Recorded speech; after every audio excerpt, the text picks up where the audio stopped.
VDP is an organization that sort of spearheaded moving to the site classification system and including up to the Great Growth's dry style. Is that a good interpretation for them?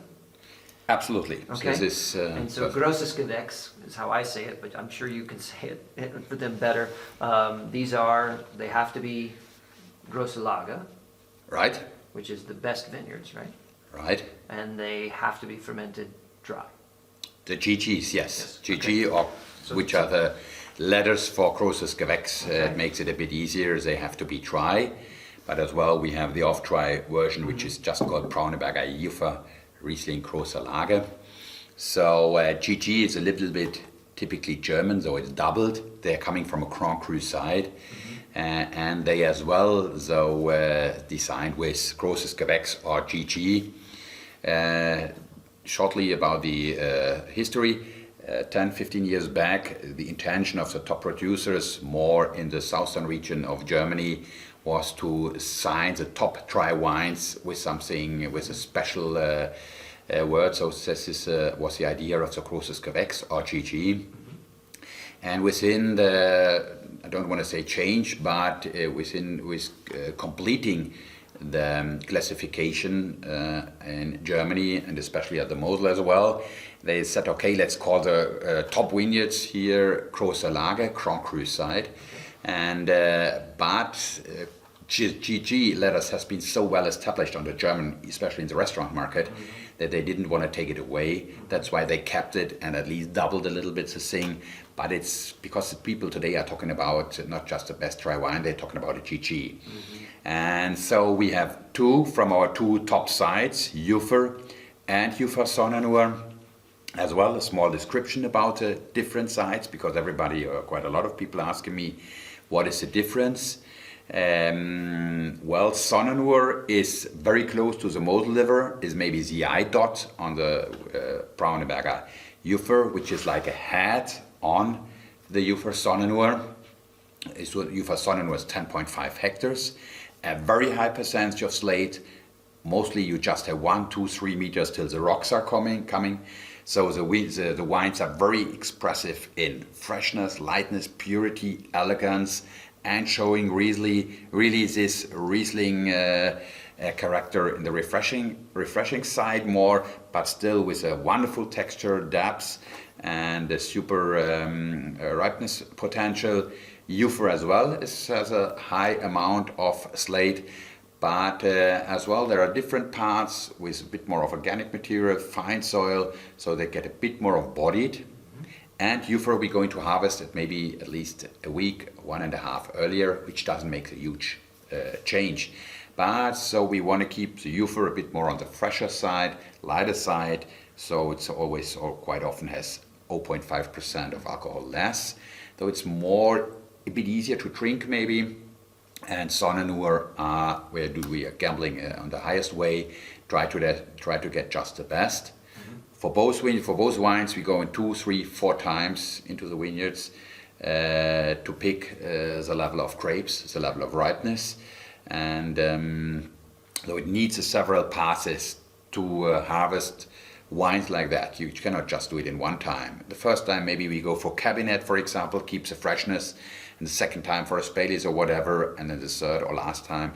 So we go for the GGs or take out as well GG and some botrytis berries for some fruity wines. It's a lot of handwork and small quantities, but if you want to get wines with this expression, this depth, the ripeness potential, and if you want to produce on a high quality level, you have to do these things by hand in several passes. It definitely shows your wines are remarkably pure. Thank you very much. And I think it's really important to note the variety of style in GG wines. A GG wine from Pfalz is not going to be anything like a GG wine from here. These wines are really deft, and I don't want to say lean because they actually have richness, but it's a linear power as opposed to this sort of broad spectrum, almost Alsace-like flavor profile that you're getting out of Pfalz. So when our staff takes these wines out, they need to be ready to explain that the Mosel GG by and large, is a different kind of dry style of Riesling than the producers that sort of started the movement, I suppose, in Pfalz, etc. No, this is absolutely, and I'm happy that it is like this. Yes, because if I'm going to visit Fritz Haag, and Fritz Haag is standing for freshness, lightness, for sure more depths, less depths, depend on the level you are, and purity, but as well Fritz Haag is standing not just, both my father and me, we like to drink not just one glass. You should drink one glass, and you're getting thirsty to have the second one. But to get back to the question, jetzt habe ich den Faden verloren. I lost the lines. Just give me an idea. It's okay, no worries. The idea of why GG in the Mosel is Right. From my perspective, I kind of look at it, okay, like when I'm down in the Pfalz, I'm tasting Grand Cru from Côte de Beaune. And when I'm in the Mosel, I'm tasting Grand Cru from Chablis. Right. Just sort of that. Yes. Yeah. Go ahead, you're good. So, okay, so now, and why is Mosel should be different to other regions? If you go into Mosel, you want to drink Mosel. We are in a world, I know it is sometimes a little bit international style, but what is international style? For me, it's more individuality. It is Slate that we are tasting here. We are more in the northern part of Germany, so we have a long hang time, which gives the wines expression, the finesse, but they're not just getting more alcohol. They're not getting more depths. These wines are wonderful with fish, with boiled fish, fried fish, with a salad, or with white meat dishes. It's more on the lighter side, and this is the typical expression of these wines. As I said, you should drink one glass, even in the range of a GG, which is something you don't drink every day, maybe you do. But it is a wine where you drink one glass and you're getting thirsty to have the second one. And this with a wonderful texture of freshness, lightness, a balance, minerality. We produce these wines, as I said, in several passes. We do them skin contact, give them a little bit of a lightness, creaminess, depends on the vintage. For sure, what we do with our grapes, we work with a gravity process. That means just with a fork lifter. All the grapes are not pumped. It's very important for us. They are fermenting naturally, the GGs. Part of the GGs depends as well on the vintage. A huge part in wood casks, in small 1,000 liter, in 2,000 liter wood casks. All used one, so we don't want to have the taste of the barrique. I think Riesling is very fine, very elegant. We don't like to have the wood. We just want to have the purity of the Riesling taste. And then afterwards we leave it on the yeast till June, July, just before the bottling. Sometimes we do a little bit of Stir.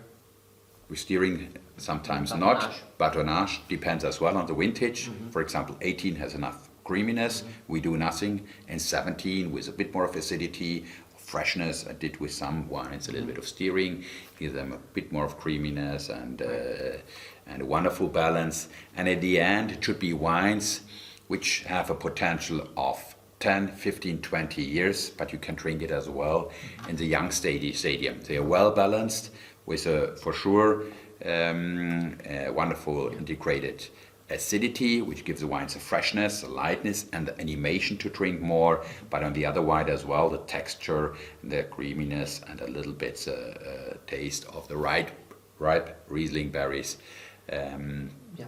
to give them the possibility to match with a lot of different food. Yeah, I think the thing I've learned over the last 2 days about this style of Riesling in Germany that I honestly didn't really know till I got here, that I think is important for our staff to start realizing is the beautiful tension that is intentionally created between the natural fruit and the tartness and the way winemakers here are using full lees to add richness of texture and sort of a balance to that leaner, dry style of Riesling that makes them remarkably intense.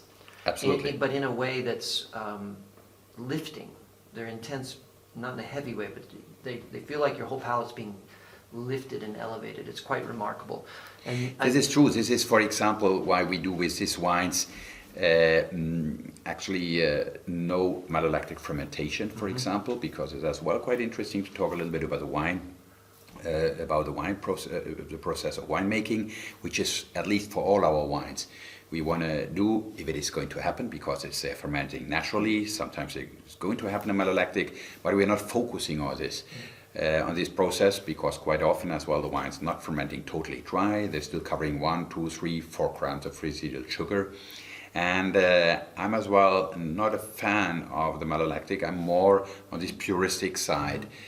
Ripe acidity, yes. A little bit of steering, skin contact, which gives the wines the balance and the ripeness of the acidity, along as well hang time. That's why I think sometimes with the malolactics they're getting too bright, and they're getting too. They're not telling really anymore the story of the vineyard, and so they have the purity in this direction, and that's the reason as well why the wine's covering a little bit a low amount of sulfur. They are not on the naturally side, because they cover always a little bit of lightly sweetness, and as well I want to have the freshness in the wines, but it is on a very, very low naturally level. yeah, it's great. So